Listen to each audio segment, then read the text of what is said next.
Hey, Star Wars fans, this is Ro from the Ever Imperial, Always Sunny Scarif podcast. Recently, it's come to our attention that there's been a security leak here on Scarif Station. I call on all our Imperial agents to be vigilant and to scan the HoloNet for news and rebel rumblings. I call upon you to access the Jedi Temple Archives podcast for the latest in Star Wars news. Welcome to episode 21 of the Jedi Temple Archives podcast. There is more knowledge here than anywhere else in the galaxy.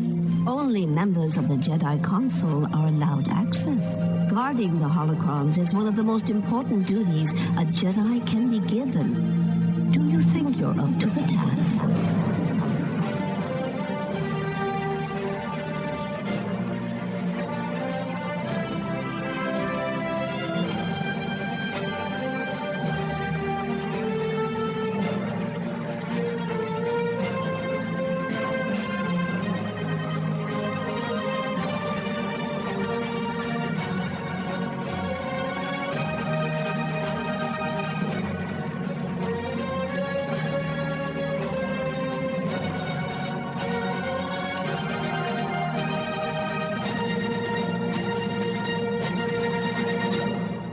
Star Wars fans, welcome to another episode of the Jedi Temple Archives podcast.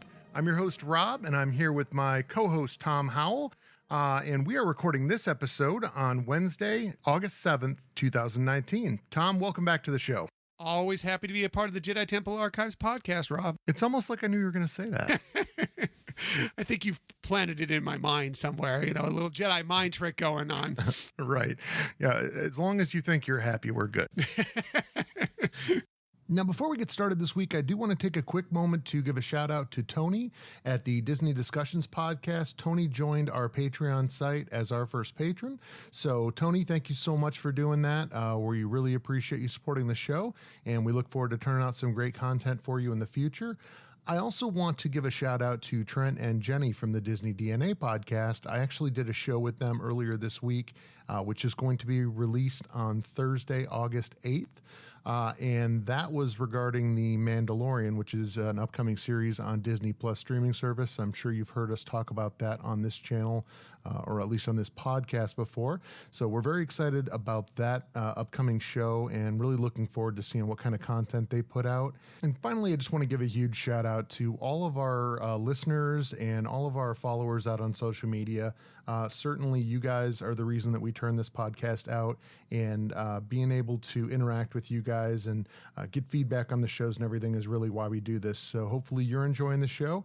If you would be so inclined, please give us a review out on iTunes, ideally, and a rating if you would, and tell a friend. So hopefully this podcast will grow and just become more and more interactive with our listeners. Yeah, so for this week's show, I apologize we're putting it out a little bit late this week, but I am upgrading some of the sound system on my end to hopefully be able to integrate some new components into the show, and hopefully we're going to have that up and running fully next week. But in the interim, one of the things that I really have been looking forward to talking about and kind of waiting as we get a little bit closer to the Rise of Skywalker is the whole concept of what is Rey's parentage within the new sequel films. And I know there's been a number of different schools of thought on that, but I'm going to kind of lay out my case for why I feel and have felt really ever since Force Awakens that she is more closely tied to Luke Skywalker, whether she's his daughter or there are some additional theories out there that we'll kind of get into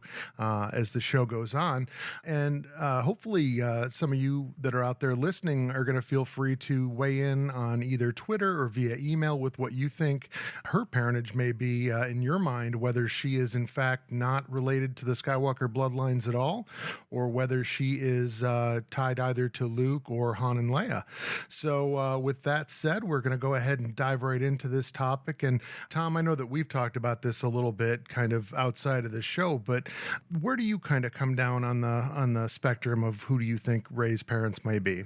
I come from actually a totally separate direction than what you were just discussing there. I actually believe that she's a Kenobi, personally. Maybe that's just my ties to Obi-Wan Kenobi. Maybe it's just my desire to see more Ewan McGregor as Obi-Wan Kenobi, maybe in a flashback scene or possibly leading into a series on Disney Plus or something along those lines. But I just kind of feel like she's known within the family somewhat, but isn't exactly tied in. Some of the timeline I have question with, whether she's a Solo or a Skywalker as well. So that's just kind of where I land. I'm just looking forward to seeing how it all plays out personally. Yeah, and in all fairness, I mean, there are theories out there that cover the spectrum from she is the daughter of junk traders, as Kylo Ren kind of claimed to her within the events of The Last Jedi. There's people that feel like she may be related to Emperor Palpatine, which is kind of the more popular theory that's out there right now. And as far as the whole theory of her being in some way related to Obi-Wan Kenobi goes, that is not as far-fetched as it may sound to folks that are just fans of the films, primarily because within the story arc of the Clone Wars, it was revealed that whether there was actually a physical relationship there or not, there was definitely some feelings from Obi-Wan for Duchess Satine of the planet of Mandalore. So, Tom, I suspect that probably plays into your theory a little bit. That does play a part in it, and whether, I'm not saying that Rey is, obviously she'd be a little young to be Kenobi's daughter, but whether it be granddaughter or great-granddaughter, or whether he even knew the fact that she existed, I would imagine he'd have some sort of feelings that there were some sort of offspring for this. But, when we have so much of this time that we don't know what he was doing during that period in between Revenge of the Sith and New Hope, I want to see those storylines played out. Like I said, I'm possibly like a Disney Plus series or something along those lines. But also, we just need to expand on that and find out what kind of went on there. I mean, maybe he was just sitting there being the old hermit Ben Kenobi for all we know, but I like to believe that there were some other things going on, that every once in a while he was called into some sort of action, not just sitting there watching over Luke every single moment for 20 years. Yeah, kind of along the same storylines as what happened with Captain America there in Avengers Endgame, where he went out and got some of that life Tony Stark was always telling him to get. After the fall of the Jedi, certainly that is a possibility as far as Obi-Wan goes. Yeah, I don't disagree with it. And then again, I'm completely open to a wide array of possibilities for Rey. I think it's one of the more fascinating concepts of it, and just throwing in that she was, her parents could have been nothing, added a whole new wrinkle into this possibility. I don't tend to believe that personally.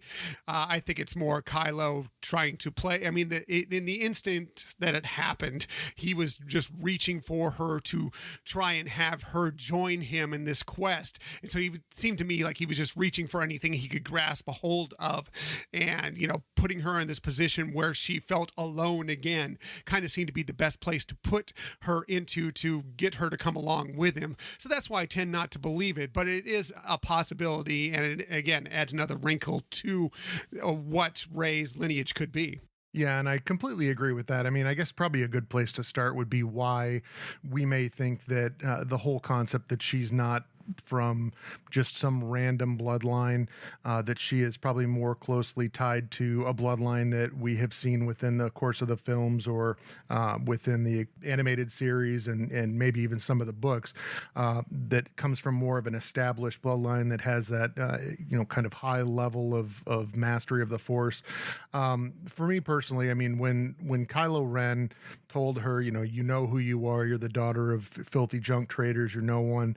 To me, that just reeks of exactly the same type of approach that Palpatine took when he was turning Anakin, to kind of isolate him and remove his supports and kind of make him feel like he was adrift and that Palpatine was the person that he was going to attach himself to. It just seemed very much like that. And we certainly know that whether, I don't think we consider Kylo Ren a Sith per se, but certainly anyone associated with the dark side of the Force is not above using lies using deception and manipulation to achieve their ends. Yeah, and like I said, at that moment, he was grasping for anything he could get a hold of. You already knew he had some sort of connection to her. We've seen that to this point, whether it was set up by Snoke or not. He did have some sort of connection with her, and so he knew that this would be a desperate longing for her, that she's longing to belong in some way, shape, or form. And so throwing out there that there is nobody out there, that you don't have anybody to come back to, was the easiest way to reach out and try and get her on his side. I completely agree. I mean, I actually had weighed in, sent a clip over to the Scarif podcast, who did our station ID kind of there at the beginning of our broadcast. And if you enjoy Star Wars conversation, definitely go check them out. But, their topic that they were dealing with this week is, are we all Force sensitive? And that is kind of driven by the fact that seems to be the direction that Disney has been kind of taking things, that anyone can be a Jedi. And I guess my approach on that whole topic is I look at it just like anything else. I mean, you may have the skills, the physical abilities to go out and play baseball, but do you have the depth of skill to be able to play at a major league level? And that's kind of how I look at the Force spectrum. I mean, you have in Rogue One, you've got Chirrut Imwe, who I certainly wouldn't call him a Jedi, but he had enough Force sensitivity where he was able to kind of let it guide his actions. And, there's other people who may just get little bits and pieces, and other people that don't sense anything at all. But I think that in order to become a Jedi or a Sith, or really align yourself with any of these, major groups of Force users, you have to have a high enough degree of skill and inherent ability to be able to kind of master that and use it to its full advantage. I don't know really where you come down on that argument, Tom, or if you've given it much thought. Well, I don't think that Disney's version of Lucasfilm is actually looking at anybody can be a Jedi. I think that they're saying is that a Jedi can come from anywhere, not necessarily that you could be born and you are a Jedi. You have some sort of mastery of the Force, no matter where you're from. No, I think you have to be especially in some sort of touch with the Force more than others. I think everybody has an acclamation to certain things that they're better at than others, and that's just going to be the case. One person can get as much training on playing guitar as another, but if you have the natural instinct in you, you're going to be able to play that guitar much better. And I believe that's the same way as a Force wielder, a Force user, is that you are going to have some natural ability within that. Will everybody have a touch of that? I actually do believe that. I believe that everybody has an energy, and I do believe that everybody is a part of the Force. That way everybody has some sort of touch of the Force. That doesn't mean you can become an excellent Force user, a Jedi, a Sith, whatever the case may be. But I do believe that you can look anywhere. They don't necessarily have to come from these bloodlines. They can be born anywhere within the galaxy and can become an excellent wielder of the Force. Yeah, I do agree with that. I mean, certainly we know that the Jedi Order was not just limited to a specific subset of bloodlines. And, certainly within the original Star Wars film, when Obi-Wan is describing the Force, he talks about the fact that it penetrates us, it binds the galaxy together. And so certainly the Force exists in every living thing. Now, again, as you said, I mean, and I do agree that inherent ability certainly plays a part in it. I know that there are certain people who are going to have certain physical limitations that will keep them from doing certain things. For instance, I'm 6'4" and a pretty big guy. I'm certainly you're not gonna see me crossing the finish line in first place at the Kentucky Derby as a jockey.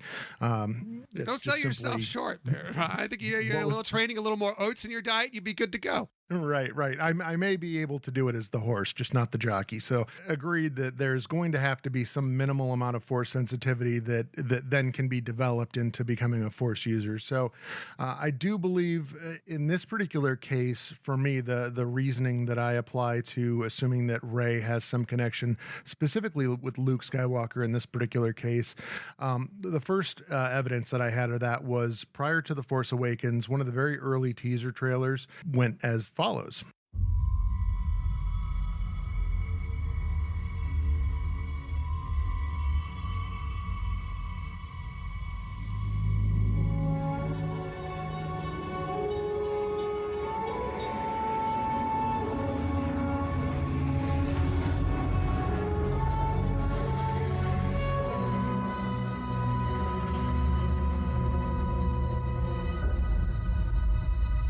Force is strong in my family.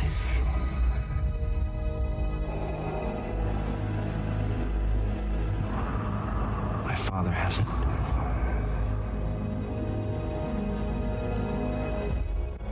I have it. My sister has it. You have that power too.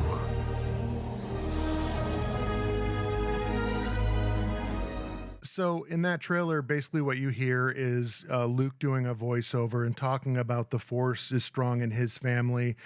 His father had it, he has it, his sister has it, and then he finishes with, and you have that power too. And to me, I mean, that seems to align Rey specifically, you know, assuming that that is who we're talking about, assuming that we're talking about Rey in that trailer, that that would align her specifically with the Skywalker bloodline, which would make sense for me in this particular sequel trilogy, since it really is about wrapping up that story. Whether he could have been referring to Ben Solo is certainly a question that's open to interpretation. So I wouldn't go just on that alone. But Tom, I don't know.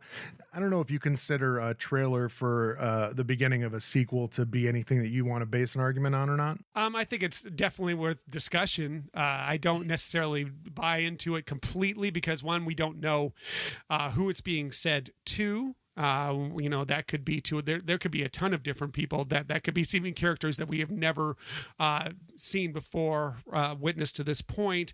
It could be a flashback to something we don't know, and it could be, you know, a lot of that was stuff that came out of Return of the Jedi as well. You know, some of the dialogue there is straight out of Return of the Jedi, so we don't know exactly where that is tied in, or if it's just being used to question this, and so while I see where you're coming from, and I don't disagree with you completely, Rob, I tend to take a teaser trailer and some of the dialogue within it with a little bit of a grain of salt. Yeah, and I don't have any issue with that. I think that it's probably a wise approach to take for especially trailer content, when we know that there were other trailers for The Force Awakens that contained footage that never actually showed up in the film, which is pretty common. And I certainly wouldn't use that as the only basis for an argument. All right, so the next indication for me within The Force Awakens specifically that there was a link between Rey and the Skywalker bloodline was at the stage where they're on Takodana and they're in Maz Kanata's castle, and she ends up down in the basement and uncovers the box in the storeroom that contains the Skywalker lightsaber, which is actually calling to her. And when she touches it, she ends up having that fairly complex Force vision, and she sees a number of various scenes within that. And then immediately after that, we have the scene with Rey and Maz Kanata, who is basically telling her, you know, Rey asks her, what was that? And she tells her, you know, that lightsaber, it was Luke's and his father before him, and now it's calling to you. What was that? I shouldn't have gone in there. That lightsaber was Luke's and his father's before him, and now it calls to you. I have to get back to Jakku. Han told me.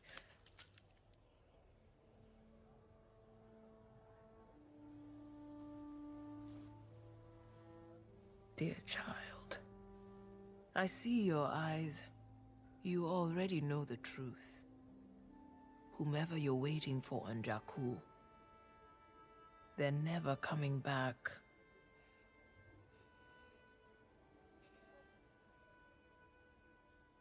But there's someone who still could.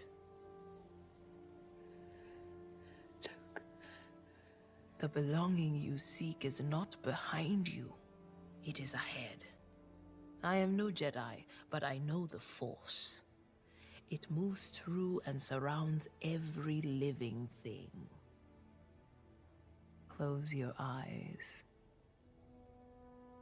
Feel it. The light. It's always been there. It will guide you. The saber. Take it. I'm never touching that thing again. I don't want any part of this. So the fact that the Skywalker lightsaber is actually calling out to Rey within the Force certainly raises some suspicion in my mind that she must be pretty tightly tied to that particular family, that particular bloodline, given the history that it has, and given the fact that it seems so specifically linked to her within that film. Yeah, that's the one kind of, I don't know, bump that kind of draws me to that possibility, is the fact that it is a family lightsaber and it is calling out to her, at least from what Maz is saying. We don't know if Maz is saying the complete truth either. We just know that, that she obviously was sensitive to it when she touched it. We know Maz feels like there's something important about her, and so it would make sense in that regard. But that would it also could be, that lightsaber was in the possession of Obi-Wan Kenobi for many, many years. Who knows? Maybe there's a little of that rubbed off on it as well. I love how you tie it right back to your theory. Yeah, So. I know. I'm just grasping at straws everywhere I can. I would expect no less.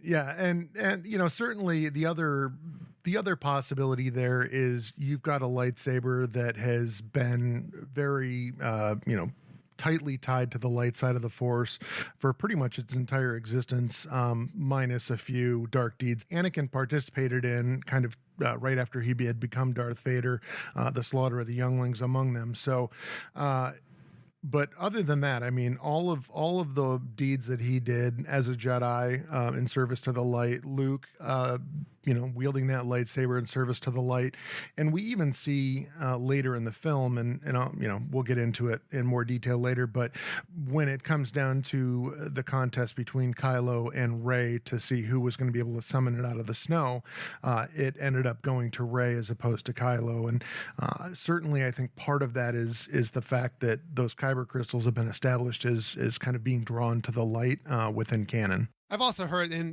this is, I can't actually reference this where I read it or where I heard it, is that part of the reason why Rey was able to summon that lightsaber, why it went to her, is that Kylo was injured at that point. He was worn out. If you remember, he took the blaster bolt from Chewbacca not long after killing Han Solo. So he wasn't at his full strength at that point. So Rey was just a little bit stronger at that moment. It doesn't really completely makes sense because he should be stronger in the Force, but as we saw in the ensuing lightsaber duel, she can handle herself pretty well. Whether she received some training at some point, we don't know. Hopefully we find out some of that in a possible flashback in the future, or if she just kind of has that naturally within her. But I did hear somebody, and I apologize because I can't recall who said it, but someone associated with the film that said part of that was that Kylo Ren was injured and not at full strength at that point. Yeah, I think that's a completely valid argument to make in terms of why he may not have been at his full potential. And the other thing that I think of when I think about that scene is the fact that, he had just killed his father, and you could see that there was some conflict within him leading up to that event. And right after he kills him, you can kind of see a look of shock on his face that he had done it. So the question of whether he's in some kind of psychic distress at that point as well, that's impacting his Force abilities, certainly may weigh in on top of that injury itself. Plus, I tend to believe that Kylo / Ben Solo is constantly at odds with himself. I think that showed up quite a bit in The Force Awakens. It showed up quite a bit in The Last Jedi, that he is already kind of fluctuating between the dark side and the light as it is. So he could have been in as you said, Rob, turmoil there completely as well. Yeah, I agree. And in regards to Rey and her Force abilities and whether she had some training, I do have a separate theory that I do believe that at some point she was part of Luke's Jedi Academy. The flashback that she has showing the Knights of Ren slaughtering and the burning building in the background, there is a theory out there right now that may be a flash forward instead of a flashback. But for me, it just seemed so similar to what we saw in The Last Jedi with Luke's academy being burnt to the ground, and the fact that she had such a specific vision from that particular standpoint. It's going to be very interesting to see how that plays out in the Rise of Skywalker, if in fact they do address that. I also think it's telling to me, and maybe it is just completely just reading too much into a scene, but the fact in The Force Awakens, when they're explaining that BB-8 got away with this girl, and Kylo says, what girl? Or right. He kind of, it seemed to me like he had an idea that there is somebody out there similar to this that he may know in some way, shape, or form. It didn't seem like it was just a random statement that he made. Like he had an idea that this girl might be out there somewhere within the universe. Yeah, I do agree with that, and it would be interesting if Kylo was in fact the one, because you see him kill the warrior that's about to strike down whoever Rey's viewpoint is from, and if it were to in fact pan out where Kylo had saved her from one of the ravaging Knights of Ren, and taken her and been responsible for her putting her on Jakku unbeknownst to Luke, he may not know that he had a surviving student, whether she's in fact associated with his family or not, still alive somewhere in the galaxy, and it might also explain why Kylo had such a visceral reaction to that.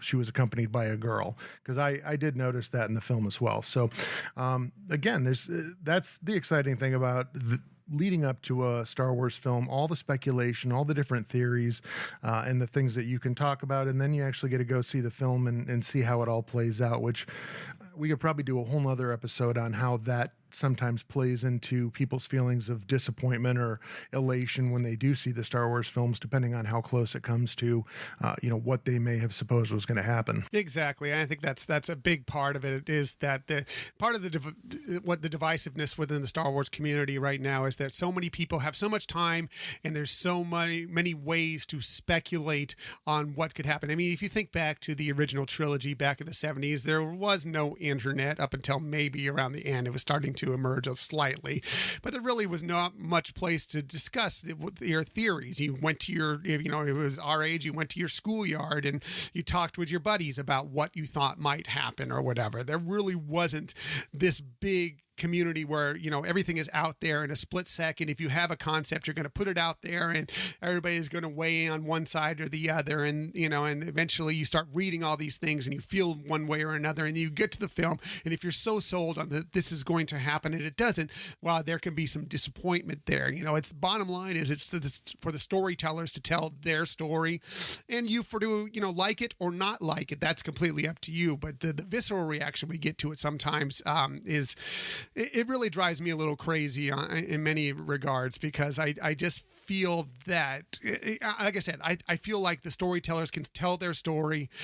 People don't have to like everything. People don't have to hate everything. And you shouldn't, if someone doesn't like something, you don't need to get on them and convince them why they should like it. If someone does like something, you don't need to get on there and convince them why they shouldn't like it. Just take it for what it is. Be respectful to everybody. If you want to discuss it, that's fine, but there's no reason for so much hate to be out there. I don't know what you're talking about. I've never seen anyone get very visceral about their theories and pushing them on other people. No, that doesn't exist anywhere out there on the internet or in real life, or whatever the case may be. No, and it isn't. It's a very interesting point, because you think back to the original trilogy, and I mean, I was 4.5 when Star Wars came out, but and a little bit young to be kind of theory crafting about anything, but that didn't really exist so much back then. I mean, Star Wars came out, it was a movie in and of itself that kind of had resolved itself by the end of the film, which Lucas had to do because he wasn't sure if he was even going to be able to make a sequel to it.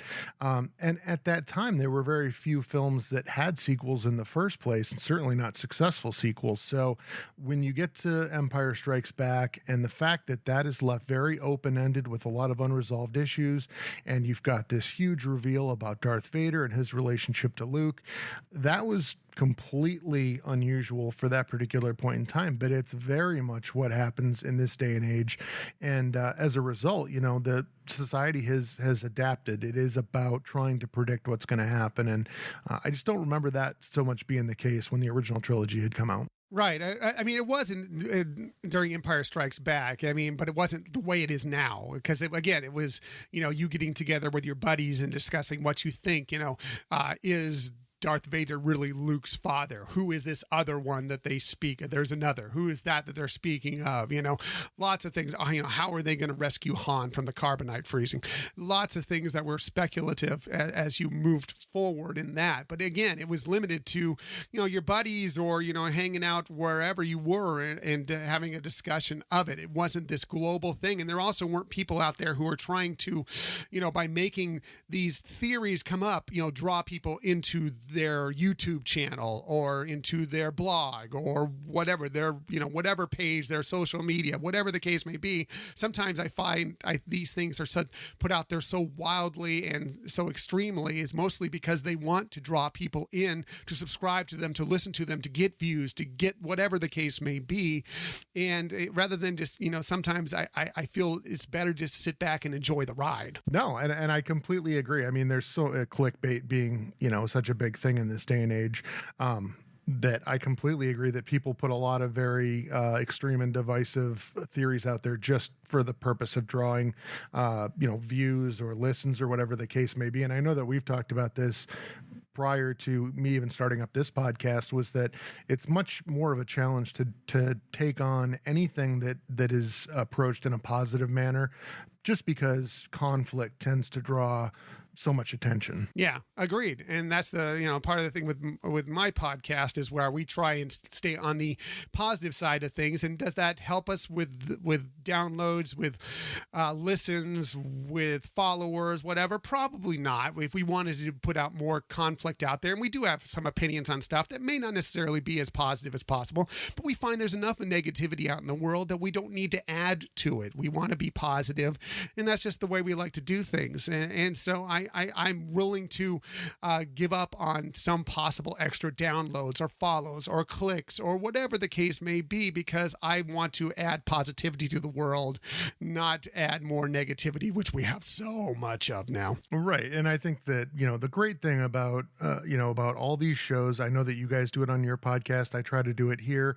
I try to, on social media, I try to surround myself with other people that are like-minded, not with my viewpoints or my thoughts, but the fact that you can have a civil discussion or civil discourse on topics. You can not agree with each other without it becoming, something that leads to a lot of anger or frustration or the hate that you're talking about, that we see so much online. So, again, I mean, this is all science fiction. This is all theory, and none of us are right or wrong. It's just going to be a matter of what turns out to be the case when we actually see these films on the screen, and what direction the writers and directors have chosen to go with them. So we're just trying to do the best we can based on the information we've been given. I agree, and there's nothing wrong with speculation. I mean, I think that's part of the fun of leading up to the movie is speculating about it. But as long as you do it in a responsible, respectful way, that's good. I think it's healthy, and as long as you don't feel like when you get to the film and it doesn't go exactly how you expected it to, that you're going to lash out because of that. I feel that's fine. I think that, again, you can like or dislike things. I have no problem with it's something that I love, somebody else not really liking. I may say, why don't you don't like it? Okay, but I have no problem with it. Not everybody has to like the same stuff. It's, we are all different people. We all live our lives differently. We all have different backgrounds, and not what necessarily I enjoy is going to be necessarily what you enjoy for everything, right? I think we tend to be like-minded on a lot of things, but that doesn't mean we're totally in step with every single thing we do. And I think that's the way of the world. Yeah. And the world would be a very boring place if we were all exactly the same. So, yeah, I think we'll leave that topic. Even the clones weren't all the same, for that matter. The clones had personalities. Even what? Even the clones had personalities. They were, based on the same person, but they all had different personalities, which I think was part of what Star Wars is trying to say with them, is that, hey, even they have differences. Embrace the differences. Yeah, just don't kill all the Jedi. Yes. Just get rid of that Order 66 implant. Right. Although if you do read the Star Wars comics, there's a neat little twist on that. So without going into detail on that. So getting back to the conversation about Rey and her link to whether she's part of any of the particular bloodlines that we're familiar with in Star Wars, the next piece of evidence, or the next piece of The Force Awakens specifically, that I kind of take as evidence that she is linked more closely to Luke Skywalker would be the scene where Kylo Ren is interrogating her after having captured her on Takodana. And that scene goes like this. Tell me about the droid. He's a BB unit with a selenium drive and a thermal hyperscan vindicator. It's carrying a section of a navigational chart. And we have the rest. Recovered from the archives of the Empire, but we need the last piece. And somehow you convinced the droid to show it to you. You. The scavenger. You know I can take whatever I want.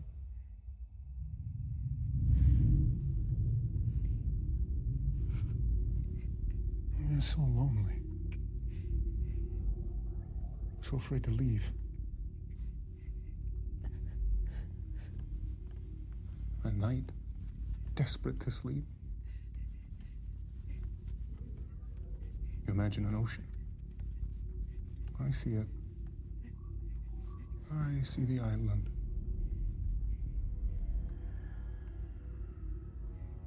So as he is delving into Rey's mind and kind of trying to pull out the information on the map that she has seen with the location or the path to Luke Skywalker, one of the things that he gets into fairly early on in that interrogation is the fact that, he can see in her mind, at night when she's struggling to sleep, that she sees an island and basically surrounded by water. And that is, of course, at the end of the film, we find out that is the planet of Octo, where Luke is basically in hiding at the last Jedi temple, or the first Jedi temple. And so that to me indicates that Rey has either seen that planet in person, or that she has seen it through a vision given to her by the Force in the form of a dream. So in one case, I mean, if it's actually that she was physically there, then that indicates that she had traveled there with Luke when he found that particular planet. I don't necessarily think that that is the case, but what I do think is there is some sort of a very strong force bond between her and Luke Skywalker, which again would tie back into the lightsaber being drawn to her. And it's really the only explanation that I can come up with for why she would be having that vision prior to ever having been to that planet. Always in motion the future is, Rob. Just remember, Luke saw a city in the clouds, although he had never been there. So maybe this is a future vision that she's seeing, that she is going to go there at some point, or could. As we know, the future is always in motion. So I don't completely disagree with you in that regards, but I can see where that could be an out. Yeah, I totally agree with that. That's an excellent point. So moving on from there, the other examples or the other instances that within The Force Awakens specifically that made me feel like Rey was very tightly tied to Luke Skywalker was, of course, the scene that we talked about earlier after the death of Han Solo, when Kylo Ren tracks down her and Finn in the woods and engages in battle with Finn, and when Rey kind of comes to her senses after having been tossed into the tree and is battling Kylo to summon the lightsaber to her, it does fly to her over him, and we've had that conversation about whether he was injured or in some way and not at his full potential. But it is very interesting that, again, she's had no training that we know of at this point within the film or within any of the storyline in using the Force. And she is able to not only summon the lightsaber to her, but then basically take the fight to him when they do engage in a lightsaber battle. Yeah, I just tend to believe that somehow that she had received some sort of early training when she was very, very young, before she was left on Jakku. I just really tend to believe that has to be the case. We might find completely different, but to me, it just seems like the likelihood of it all, that it's somehow ingrained in her. She's been, for whatever reason, she's been wiped and can't recall every aspect of it. But she did experience this at some point in her very young life. I'm just waiting to find out that there's a Men in Black crossover and they use the Yes, flashy thing on her. Exactly. Yep. It's the sound it makes, as a matter of fact. I never paid attention to that. I'm going to have to pay attention when we watch that the next time. It was a very accurate representation of it for sure. I don't even know why they bother to use sound effects. They just use that from here on out whenever they make another one of those films. If they make another one of those. Yeah, I mean, beyond The Force Awakens, I mean, going into The Last Jedi a little bit, there's not as much evidence within The Last Jedi that I think links Rey and Luke. He's certainly, at the end of The Force Awakens, when you see him as she holds out the lightsaber, there were a lot of emotions playing across his face that I certainly read a lot into. And, the way that played out within The Last Jedi went a completely different direction than I thought it was going to go. But I will say that when she was inside the tree, looking at the original or the ancient Jedi texts, that when Luke came in and was kind of questioning her, he did seem very intrigued about her and where she was from and who she was. And again, it was not specific enough to really be able to hang anything on. But it definitely, I was reading more into it, I think, than was really there. But I definitely thought that he was kind of trying to determine who she was and what might have drawn her to him. Right. Entirely possible. There's a lot into that. It's possible that obviously if she was an actual Skywalker, a blood relative, you would think that Luke would have worked with her probably pretty closely. Now, there is a possibility that, she may have been from another aspect of another Force wielding family, or she may have just come across these abilities on her own. And we don't know much about this Jedi training academy, essentially, that Luke was forming. You got to assume maybe he was training them all, but it also could have been a possibility where he was kind of, the main professor, and then there were other people who were doing some training, and maybe he didn't know about her completely, but knew a little of her, and that's why he was trying to.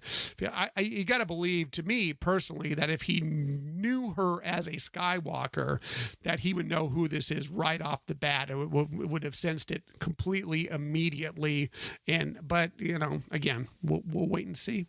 Yeah, the other thing that kind of plays into the whole backstory of Rey, and it kind of ties in with what happened with Kylo Ren, that if she is tied directly to the Skywalkers, whether she's Luke's daughter or whether I don't know. I mean, we don't really explore a lot of what happened to Luke Skywalker after the Battle of Endor, kind of leading up to the point where we see him within The Force Awakens. And certainly within the expanded universe, he did have relationships with various people after Return of the Jedi. None of that is considered canon anymore. But if he had a relationship and actually had a child from that relationship at some point after the events of Return of the Jedi and prior to The Force Awakens, he may or may not even know that he has a daughter out there. The other thing that I had considered was that the Jedi had always taken the children, the Force sensitive children, from their families at a very early age to kind of remove the temptation to be drawn to the dark side that attachment created. And after seeing what happened with Ben Solo, having grown up, knowing that Darth Vader was his grandfather, and that being kind of leveraged to draw him to the dark side, even if he knew that he had a daughter, he may have chosen to place her someplace else so she would not grow up knowing the legacy of the Force within her family, and maybe not having that attachment that could be leveraged to turn her. Interesting. I mean, there's also one thing. I read the novelization of The Force Awakens, and at some point in it, and it's been a long time, so please forgive me, but there was Ungar Plutt was, it was told that he was left to watch over her in kind of a way. And now he's kind of a scoundrel type of guy. He's only going to do his own thing, but he was kind of, whoever left her there didn't sell her off. At least that's what it said in the novelization. She was left left there with him to kind of keep an eye on her during that time. Obviously he still was, not the greatest guy in the world, only giving her, 1/4 portion, all the time. But that was alluded to within the novelization. So it seems to me that there was some sort of tie-in in that regard as well. Yep. And, again, that may be an indication that whoever did leave her there was certainly concerned about her well-being, and didn't just want her kind of fending for herself. But whether, that was done to protect her from her lineage, or whether, there is a more straightforward story that kind of ties in with what Kylo had told her within The Last Jedi remains to be seen. Certainly within what we've seen so far, and I am very much looking forward to seeing what comes out for Rise of Skywalker at D23. I think we're all thinking there's going to be a trailer, hopefully, or at least some additional information released. But, the audio clip within that trailer that has been released, the teaser trailer where Luke is talking about, 1,000 generations live within you now, etc. Again, we're assuming that is him talking to Rey. It could be something completely different. It could not even show up in the film, but, I'll be very interested to see how they resolve the issue of her lineage. There's also a very interesting theory out there that ties into, again, something that was part of the expanded universe of Star Wars and is now considered Legends, but within one of those story arcs, specifically the one where Grand Admiral Thrawn was introduced, there was a clone made of Luke Skywalker from his severed hand that had been retrieved by the Emperor from the bowels of Bespin. And that clone was basically a character that ended up fighting Luke later on in that series. And there's a theory out there that Rey could have potentially been cloned from Luke's missing hand. I don't know that there's a lot of evidence that may be the case, given that, Maz is the one that ended up with the lightsaber. So I'm not sure how the Emperor would have gotten the hand and not Luke's lightsaber, but it'd be another way that she could have a connection with Luke that he would not be aware of. Yeah, interesting. I that seems pretty wild and pretty convoluted to try and fit into, this film as whatever the actual running time would be. But, another theory, and definitely something that came out of the expanded universe and out of the Legends. I'm surprised that you haven't brought up the other theory that's kind of floating around out there. That's she's a Solo, that Han has run off, and part of the issues that he's had with Leia, and so maybe some of the disagreements that they've had at some point, it has led him to go astray and have maybe cheated on her, and that she is, whether she is the daughter of or granddaughter of or whatever, but related to the Solos in some way, shape, or form. Yeah, I would say that, if it in fact turns out that she is related to the Solo side of the family as opposed to the Skywalker side, I would think that she would have to be Leia's daughter, if bloodlines really do play a part in Force sensitivity. What about Kira? She's obviously been drawn into. Darth Maul obviously knows that she has some sort of Force ability. He has interest in her from last we saw, and again, this is spoilers for Solo. Sorry, that he has some sort of interest in her. That she has shown some abilities. Does she have some Force sensitivity there? What if Kira were to suddenly have appeared back in Han Solo's life at a later age? Obviously she may be a little old to give birth, but we don't know exactly in the Star Wars universe when the age is, and for sure exactly. She's Corellian. We don't know a lot more about it than that. So, does that play a part in it? I'm not saying that I believe in that. I think that'd be, especially without Han being alive to really defend himself, I think that'd be awfully tough to play out on screen and have people be happy about it. But I think it's something that you could speculate on. Yeah, and I could certainly see a scenario where she is the daughter of Han and Leia, and after Ben Solo was turned, Leia may have, to protect her, and for the same reasons I gave before, again, it was clear that Ben Solo, knowing his heritage, was part of what got leveraged to turn him to the dark side.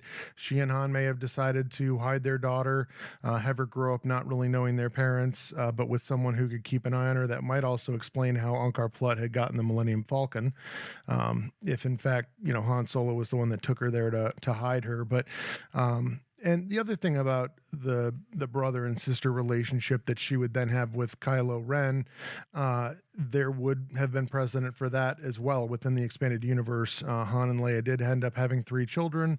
One of them died. Well, I won't say early. I mean, he was still in his late teens. But the brother and sister who were twins, the brother ended up turning to the dark side, and his sister ended up having to deal with him at a later point in the story. So there would be some precedent for that. We do know that Lucasfilm is not opposed to kind of taking these items that have become legends and kind of reincarnating them in another form within canon. So certainly a possibility that could be the case. Yeah, I was just surprised you didn't bring that up, because I think that's a fairly interesting rumor that's come out within the last few months. And again, I don't necessarily buy into it. I want to believe she's a Kenobi. That's just what I'm going to believe, and until they tell me differently, that's what I'm going to believe. Well, we all want Obi-Wan to live on in some way within the Star Wars universe. And until they finally break down and give us a series, I would love for it to be, even if it's something that they put on Disney Plus as one of the live action series, I think that, Ewan McGregor could certainly still come back and fill that role. And it would be a very interesting series to watch, unless it is, in fact, just Obi-Wan sitting there watching Luke whittling away the salt block. Yes, every once in a while learning, how to, scare away the sand people or whatever. Yes, make crate dragon stew. Right, exactly. Yes, exciting stuff like that. And learning the exciting way of moisture farming. Yeah. Oh, it's a thrill a minute out there in Tatooine. So. And like you said, I mean, and I've mentioned it early in the show, Palpatine, there is some speculation that Palpatine could actually be the one that is responsible for Rey. Within canon now, Palpatine is the one credited for essentially creating Anakin Skywalker. That's why he had no father. He basically manipulated the midichlorians. I'm sorry, I had to bring up midichlorians, but manipulated them into creating life within Shmi Skywalker, and that is why he was so strong in the Force, to the point where he was even more powerful. He had a higher midichlorian count than Master Yoda. So if you look at Rey and her power and how that has kind of manifested in her, did Palpatine have something to do with Rey? I don't want to believe that's the case, but I know that's a theory that's out there, and unsurprising given that Palpatine is in some way, shape, or form going to be, taking a part in the events of the Rise of Skywalker. It wouldn't surprise me if that she was some way associated with Palpatine. It wouldn't surprise me completely anyway, but I would really be surprised, especially since Disney's taken over Lucasfilm, that they've kind of backed away as far as they can from the midichlorian thing, that would suddenly arise at this point, So I tend to not believe in the midichlorian possibility, but it wouldn't shock me completely if that some way she was tied to Palpatine. Yeah, and again, it's another one. As much as I dislike the whole midichlorian thing that was created within the prequels, I mean, it is interesting. There were examples within the expanded universe when Luke was kind of going out and forming his new Jedi Academy. There was a test that he was able to do on people who he suspected as being strong in the Force that would, verify that they did have Force abilities, latent Force abilities that would allow them to, train and become a Jedi. So fortunately it wasn't spelled out like the midichlorians were within the prequels, but, there has to be some way for the seekers within canon to have been able to determine who these Force sensitive children were. I would just always assumed it would have made more sense for that to kind of resonate in the Force as opposed to it being a blood test of some sort. Well, even when they brought young Anakin, before the Jedi Council, they ran a little test with him where, if you remember the holograms and what could he see. Oh, yeah. I mean, that makes more sense than, trying to test for, well, again, I'm judging something that, is fine, whatever. The storytellers tell their story, but I'm just not a big fan of the midichlorians. I want it to be more of a, just a spiritual thing than it's just something that's in your blood. Yeah, I'm going to be very interested to see when I release this episode if the mention of midichlorians is enough to cut my listenership in half. So. we can bleep that out at any point. Right. These are the kind of words we beep out on this podcast. So, Yeah, I mean that's basically the majority of the proof that I have, or the evidence that I have within the Star Wars films that I think that Rey has a very close connection to Luke specifically. Again, we're going to find out come December if in fact they're telling the truth that that the issue of Rey's parentage is going to be resolved within the Rise of Skywalker. But really, I mean, I'm not emotionally attached to any of these theories that we've talked about. I think it's just going to be interesting to see how they wrap up this story, and I'm very interested to see what Star Wars is going to turn into when we get away from the Skywalker saga portion of it, what stories they've got left to tell. I think, with things like The Mandalorian coming out in November, that's going to be very exciting. Cassian Andor and K2SO having a live series on Disney is another kind of avenue that hasn't been explored that much that I'm excited for. And we certainly, anyone who listens to this show regularly knows how we feel about the animated series. So yeah, and we're really looking forward to, we are, I think as of we're recording this, 16 days away, 16 days away from D23 Expo 2019. The Disney Plus panel is on Friday, which, by the way, just moments ago, I just received a tweet a little bit ago. The Friday tickets have sold out, so there's only Sunday still available if you're looking to possibly go. But Disney Plus to find out more about The Mandalorian, find out hopefully some more about the Cassian Andor series, maybe a little bit more of Clone Wars Season 7, and then, of course, the live action panel, which will be on the Saturday morning. And I'm sure we're going to get a lot about the Rise of Skywalker. I really believe we're going to at least see some new footage, if not see some sort of, we'll get a new trailer, and maybe a little bit of both. Possibly, I'm not sure if they're far enough along yet, but possibly might get some sort of reference into what the next group of films we may eventually see, maybe just kind of get a vague idea of what kind of direction they're going in. I'm not sure if we will. I think a lot of it is going to be focused, because I really believe, I really believe, and we're going to talk a little bit about this on our podcast this weekend, a lot of how they're going to close out, I think, that live action, it's actually the whole Walt Disney Studios panel is going to be finishing out with a big bang with the Rise of Skywalker. Yeah, and again, it's I'm kind of two minds about it. I'm excited to see what this film holds, but it's going to be interesting not having any more Skywalker saga films on the horizon. So I'm looking forward to it. In any case, I'm looking very much forward to hearing what comes out of D23, so that we can kind of understand a little bit more about what's on the horizon for us as Star Wars fans.